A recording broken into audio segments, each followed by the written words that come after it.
Hey everybody, it's Jesse here at the Birmingham Zoo.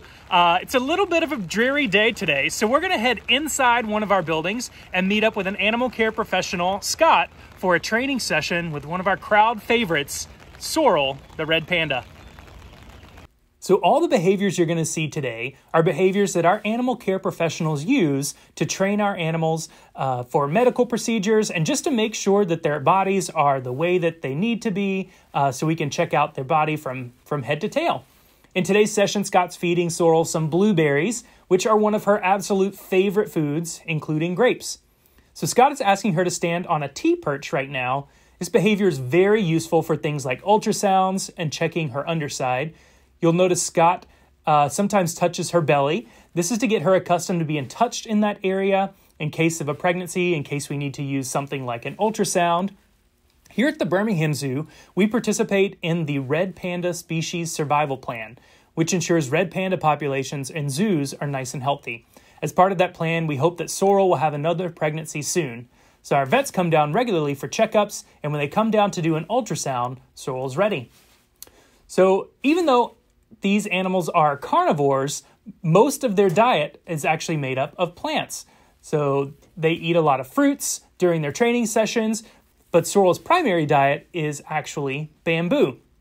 Panda roughly translates to bamboo eater. So even though they aren't related to giant pandas, that's a common characteristic that they share. After this training session, she'll be getting her regular diet of bamboo.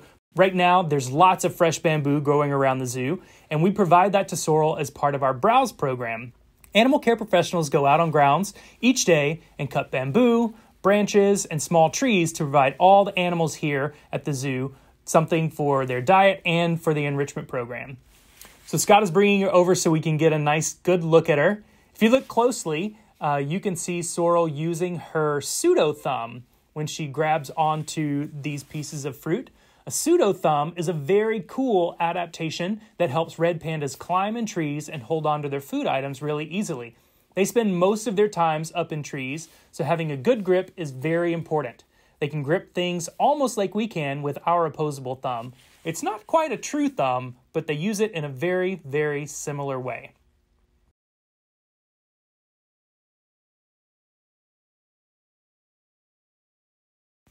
So all the behaviors that Scott is asking for are completely voluntary. If Sorel wanted to walk away at any time, she could. We use positive reinforcement, which is where a tasty treat is offered when they complete a behavior correctly. This creates a really positive relationship between the animal and the trainer.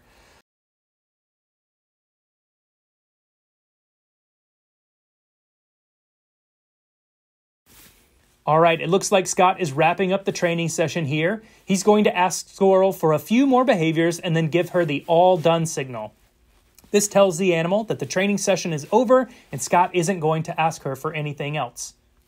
So there's a spin behavior, and that's the all done signal, and we're all finished. All right, I hope you enjoyed that training session with Sorel, our red panda. Thank you so much for tuning in today, and wanted to remind you that you can continue to contribute to the care of our animals here at the Birmingham Zoo by going to www.birminghamzoo.com/donate. Thanks again, and we hope to see you soon.